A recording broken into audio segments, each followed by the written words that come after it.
Hey everyone, so this is my Unit 5 video response.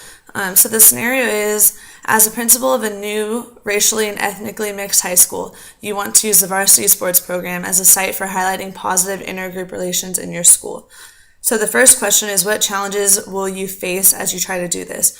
So I think the first challenge is, obviously, if this is still an issue, you have to educate the community on why it's important to be diverse, why it's important to use sports as a platform to bring different races and different ethnicities together, and just sort of teach them on all the positive things that can come out of using a varsity sports program as a platform for intergroup relations.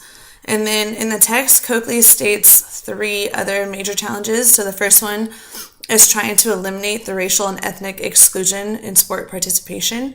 The second challenge is dealing with and managing racial and ethnic diversity. And the third challenge is integrating positions of power into sport organizations. So I think those would be the 4 biggest challenges you would face trying to integrate this new thing into school. The second question asks what challenges will be most difficult to deal with.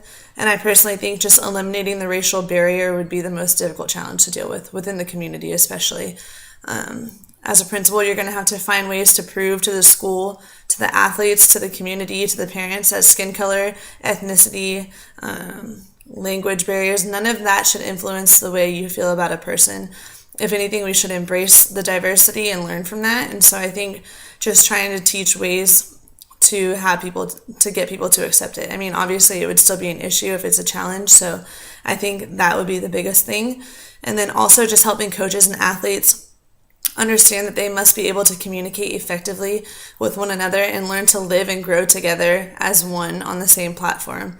So Coakley states in the text that sports may bring people together, but they do not automatically lead them to adopt tolerant attitudes or change long-standing practices of exclusion in the rest of their lives.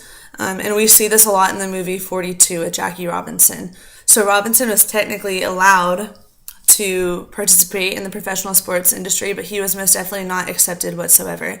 So Robinson had to endure many racial slurs from opposing teams, opposing managers, fans, competitors, everything. He also received many death threats that were geared toward him and his family. And in the movie, we saw it was clear that pitchers tried to hit him on purpose. Competitors slid into him with their cleats up. He went through a lot of things racial just because of his race.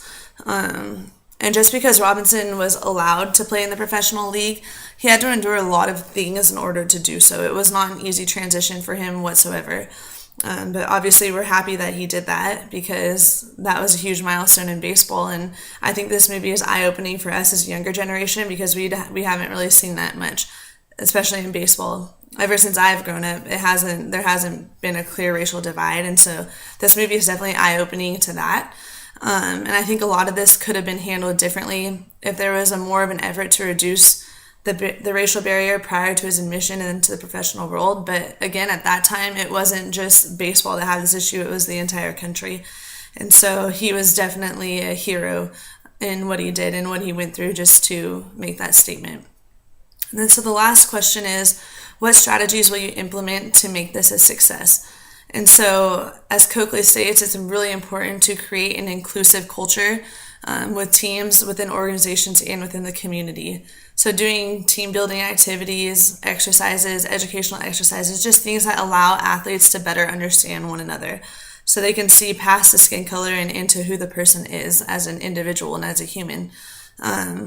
Also, continuing to remind the teams to set aside their differences and to work together to embrace the diversity because everyone benefits when a team is successful. Not just one race, it's not just one race or one person that benefits, the entire team benefits. So just reminding them that it's important to embrace that diversity. Also, as Coakley states, it's important to allow minorities to hold power positions. So hiring coaches who can relate to the team, having captains be in charge, having captains lead the team that know what it's like to go through that sort of experience so that they can be looked up to and leaned on during rough times. And I also think personally, just as a coach, it's really important to take team bonding trips and do things that allow teams to grow together, because a team is just a bunch of individuals.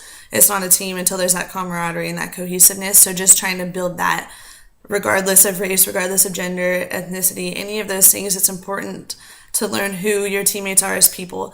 And I think that helps us understand them a lot better. So I think that's also very important.